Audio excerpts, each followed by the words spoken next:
thought I'd wear a scarf today. Just kidding. But I did bring a friend, the Statue of Liberty. She is a beacon of life, and she is a symbol of the liberty that we enjoy as Americans.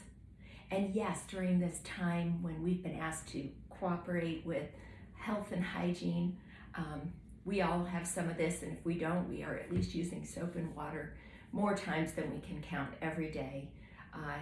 Staying away from people that are sick, quarantining, and all the different things that we're trying to do to respect one another's health and to take care of our families.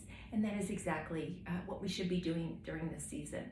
But while we are doing that, let's never forget this great lady, the Statue of Liberty, who continues to stand as a beacon of hope, life, and freedom and opportunity, even as she did for the 12 million people that came into the New York Harbor headed for Ellis Island to immigrate to this country.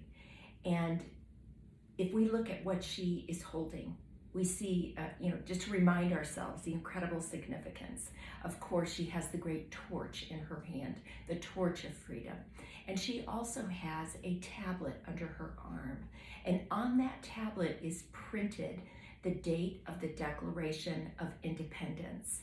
Let's not forget that what makes this country fundamentally great is our founding documents serve as the dictate for the governing of this nation. And we're a republic, so we elect people to represent us, and they pledge to govern and to lead and to judge and to legislate based on the Constitution, the Declaration of Independence, the Constitution primarily, which then followed the Declaration.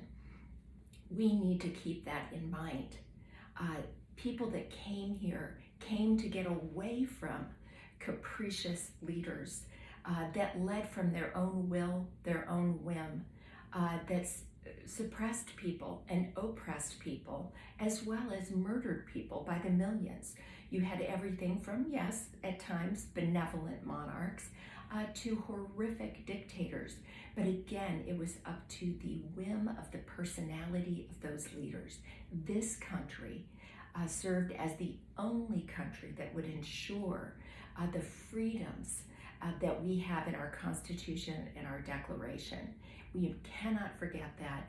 We must go back and revisit those things, and I am trusting that our president will continue to lead us according to those great documents back to the free market and the opportunity and the liberty, and maximizing those things as Americans.